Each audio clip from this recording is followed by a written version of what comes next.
Hello students, agency के chapter का जो लास्ट पार्ट हमने कवर करना है वो हमने शुरू में एक पॉइंट स्किप किया था, क्योंकि हम उसे एंड में आकर के अच्छे तरह से समझ सकते हैं, इसलिए हमने वहाँ उसे कवर नहीं किया। अब इसमें एक पॉइंट था, वो था एक्सटेंट ऑफ एजेंट्स अथॉरिटी। एक एजेंट की अथॉरिटी की लिमिट क्या होती है।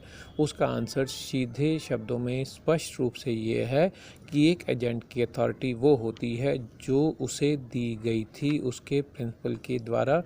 उसे उस अथॉरिटी से बाहर जा कर के काम करने का अधिकार होता ही नहीं है। इसको हम दो हिस्सों में यहाँ कवर करते हैं। पहला है एजेंट की अथॉरिटी की, जब हम सीमा की बात करते हैं, उसका पहला हिस्सा है extent of agents authority under normal circumstances.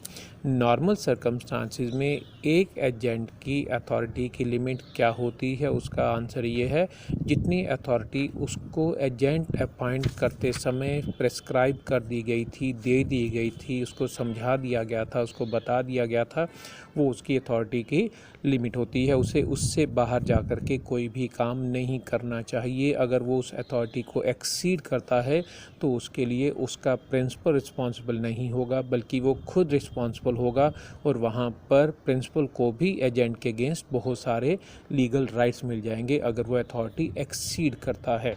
Second rule ये है extent of agent authority in emergency. In case of emergency, वो बिज़नेस में काम कर रहा है, वो हमारे लिए काम कर रहा है, वो हमें रिप्रेजेंट करते हुए काम कर रहा है, लेकिन एक ऐसी सिचुएशन आ गई जहां उसने फ़ैसला लेना है, और वो फ़ैसला उसने खुद लेना है। उस एमरजेंसी में वो हमसे कॉन्ट्रैक्ट नहीं कर पा रहा है, तो वहाँ रूल ये है कि उस पर्टिकुलर सर्कमस्टांसिस में इन केस ऑफ एमरजेंसी उसके ऊपर ये रूल अप्लाई नहीं होगा, नॉर्मल वाला।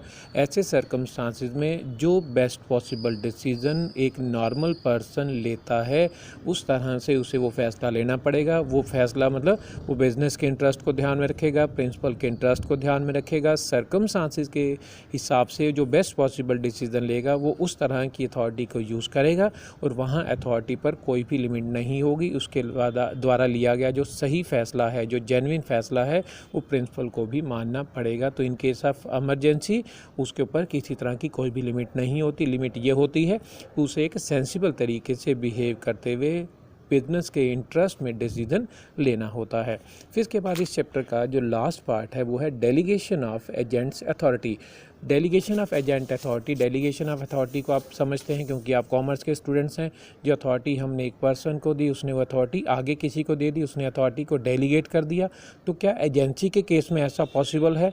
ए प्रिंसिपल है, बी उसका एजेंट है, बी को हमने काम दिया, ए ने काम दिया कि वो ए के लिए काम करेगा, बी एजेंट के रूप में ए के लिए काम करेगा, लेकिन बी ने अपने अंडर एक और पर्सन सी को अपॉइंट कर लिया।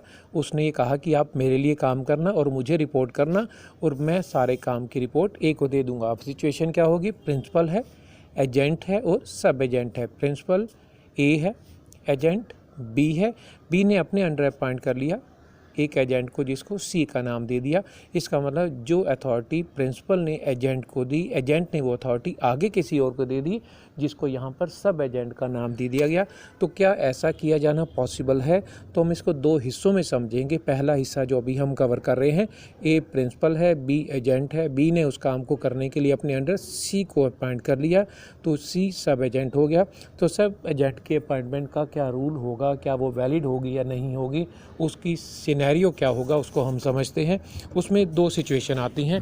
पहली सिचुएशन आती है कि जहाँ पर सब एजेंट की अपॉइंटमेंट एक लीगल तरीके से की जाती है, प्रॉपर तरीके से की जाती है, प्रिंसिपल को बता कर के की जाती है, उसे कहा जाता है कि सब एजेंट को प्रॉपरली अपॉइंट किया गया है, सब एजेंट को प्रिंसिपल को बता कर के अपॉइंट किया गया है। तो वहाँ क्या होगा? ऐसी सिचुएशन में सब एजेंट की अपॉइंटमेंट प्रॉपर तरीके से की गई अपॉइंटमेंट मानी जाएगी। तो वहाँ रूल ये होता है कि वहाँ ये रूल होगा कि अगर सब एजेंट को अपॉइंट करने का अधिकार हमने एजेंट को दिया हुआ था तो वो सही मानी जाएगी। अगर उस तरह के बिजनेस में सब एजेंट को अपॉइंट किया जाना ज़रूरी होता है, वो वहाँ अलाउड है, वो परमिसिबल है, उस तरह की अपॉइंटमेंट बहुत ज़रूरी होती है। वहाँ उस तरह की अपॉइंटमेंट में जब वो काम कर रहा है तो वो क्लरिकल नेचर का काम कर रहा है, तो ऐसी सिचुएशन में वो अपॉइंटमेंट बिल्कुल सही मानी जाती है। तो उसका सिचुएशन क्या होता है, उसकी लीगल पोजीशन क्या होती है? लीगल पोजीशन ये होगी कि अगर वो प्रॉपरली अपॉइंटेड है तो उसको उसी तरह से माना जाएगा कि जैसे एजेंट को माना जाता है। एजेंट के कामों के लिए जैसे प्रिंसिपल रिस्पांसिबल होता है, सब एजेंट के काम के लिए भी वो रिस्पांसिबल होगा। लेकिन सब एजेंट की जो अकाउंटेबिलिटी होगी वो सारी की सारी किसके टुवर्ड्स होगी? एजेंट के टुवर्ड्स होगी। सब एजेंट को जो भी पेमेंट मिलनी है, जो भी हिसाब तब उसका होगा, वो अपने एजेंट को देगा। तो यहाँ वो एक सही तरीके से अपॉइंट हुआ एजेंट माना जाएगा। वो एक नॉर्मल सी सिचुएशन होती है, लेकिन जहाँ वो प्रिंसिपल की नॉलेज के साथ किया गया काम है वो तब होता है। लेकिन अगर एक सब एजेंट प्रॉपरली अपॉइंटेड नहीं है, प्रिंसिपल को नहीं बताया गया, प्रिंसिपल को कन्वे नहीं किया गया, प्रिंसिपल को वो बात पहुंचा ही नहीं गई है, तो ऐसी सिचुएशन में सब एजेंट के किसी भी काम के लिए ना तो प्रिंसिपल रिस्पांसिबल होता है, ना ही थर्ड पार्टी के टुवर्ड्स वो रिस्पांसिबल होता है। सब एजेंट के सभी कामों के लिए एजेंट ही रिस्पांसिबल होता है। वहाँ प्रिंसिपल को भी हम उसमें इन्वॉल्व कर ही नहीं सकते।